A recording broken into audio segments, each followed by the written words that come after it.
Dear ProMISe users and followers, in this video we will show you how to construct an OEE TEEP calculation model with ProMISe. This tutorial will not cover all options and possibility the OEE Constructor offers, but just the construction of a straightforward OEE calculation. These basics will enable you to play around with variations and more advanced options.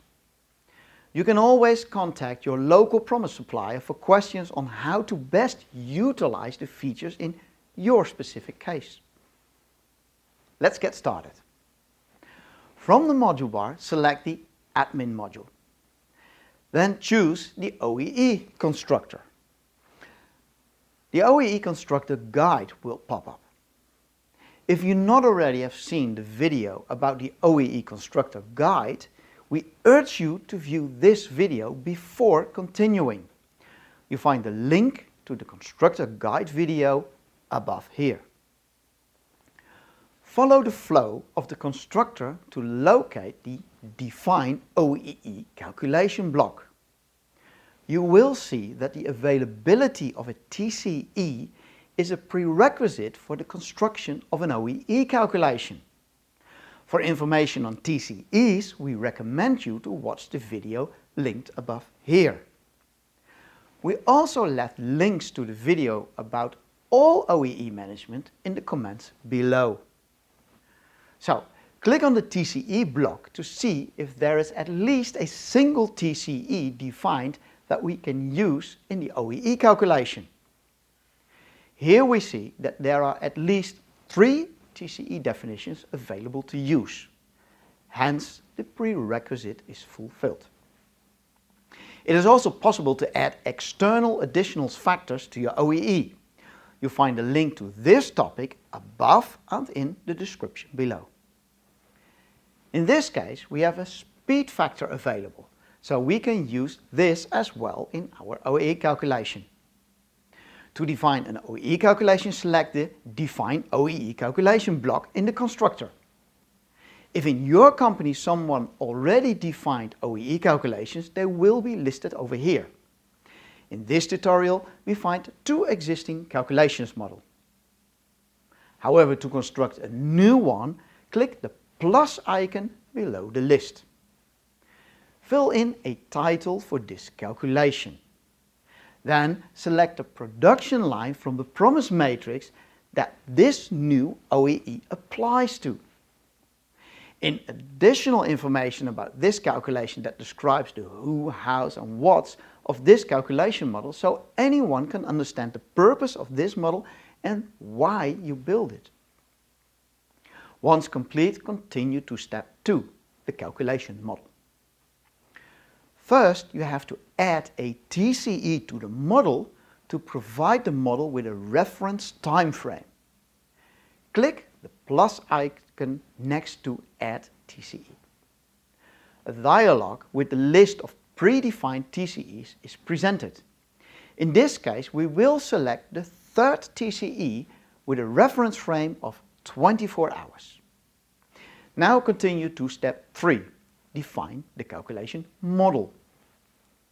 The top section presents you with the data provided in the previous steps. Direct below that you find a green bar with the reference time domain according to your selected TCE. In this case, 24 hours. Below the green bar you'll find a row divided into 2 columns. Click somewhere on this row. A dialog pops up where you can add labels to the columns of this bar.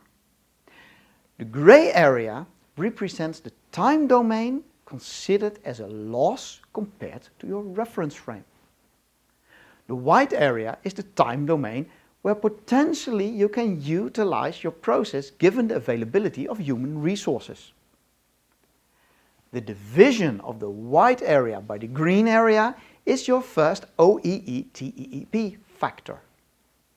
Provide the name of this factor in the edit field left.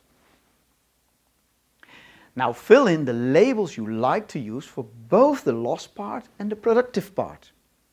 In this example, we name the production part potential availability, the lost time due to collective labor agreements, social leave, holidays and CLA. You can add 3 lines per area. Next, we need to define the different paths or elements of the ProMIse matrix that account for the time loss caused by collective labor agreements. Define all specific parts that belong to this production line, or with other terms, TCA, the time-consuming entity.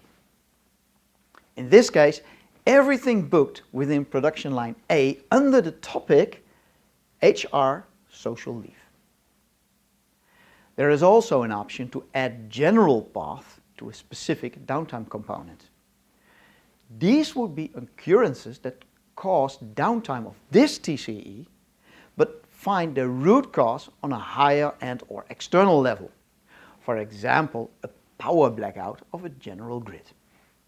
For this tutorial, we will not use these options. Once you defined all paths leading to CLA-related losses, click Save to complete this level. As you can see, your definition of the first OEE TEEP level is presented in the model. Below the first 2 rows, a next row is added to be defined by you. Now click on that row. Now add the labels for the 3 elements of the model. The time loss domain is labeled planned downtime. The residue of it is called gross planned availability. The accompanying OEE factor is your planning factor. Assign all ProMIse matrix parts that account for planned downtime, and now save this row also to the model. Continue to define the next level of your OEE calculation model. This factor could include all downtime caused by maintenance. Hence, we name the loss component maintenance, and the residual time domain is your operational availability. The factor we label maintenance factor. Again, assign all matrix paths that account for downtime due to maintenance to this topic, and also save this OEE level. Now define the final level for this model. This will be downtime due to all other root causes except the already defined ones. We label the downtime domain simply downtime and the productive time domain uptime. And let's call the factor productivity factor. Finally, add all the matrix parts still available and accounting for downtime. And then save this OEE level. We now constructed a time domain TEEP model calculation with all definitions for CLA factors, planning factors, maintenance factors, productivity factors, and their accompanying time definitions. In addition to these factors, you can now define additional factors. Many companies calculate an additional operational OEE as the division of the uptime by the gross planned availability. To define such a factor, go to the section Additional Calculation Factors. There, click on the plus icon, and in this dialog, name your factor. Then select an OEE item by clicking the numerator term and select from your model the term that becomes the numerator. Click the denominator and select an OEE item that should be your denominator for this factor. Click Save to add this factor to your model. You can add as many factors as you like. Finally, you can add external factors like your production speed. This factor can be supplied by ProMIse to a historian like Sense. But every historian, when properly configured, should be able to provide you with a normalized production speed factor.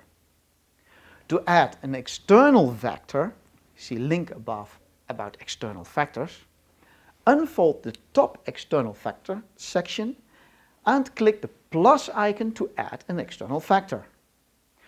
From the dialog, select the external factors available in the list. For this tutorial, we'll leave the option to add general extra failures out of scope. It would only complicate this tutorial. The final step for our OEE calculation model is to add KPIs.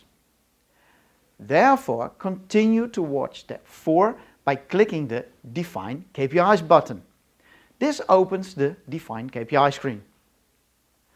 The second section of this screen contains a suggested KPI by ProMISe. You can modify that KPI by clicking the green pencil icon. To add a new KPI for the report, click the plus icon below the list of already defined KPIs. In the dialog, fill in the name of the new KPI and click the plus icon to add its first factor. From the following dialog, select a factor to add to the KPI. And repeat these steps for all the factors for this KPI. Once you have added all the factors, click Save to add this KPI to your list of KPIs. If you have completed your list of KPIs, finalize your OEE calculation model by clicking the Save OEE Model button. ProMISe will now return to the general OEE Constructor guide, and at this stage you can start to construct OEE reports based on your calculation models.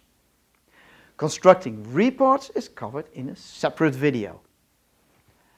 That will be all for this video. Don't forget to subscribe to our continuous improvement channel, and I'll see you in the next video.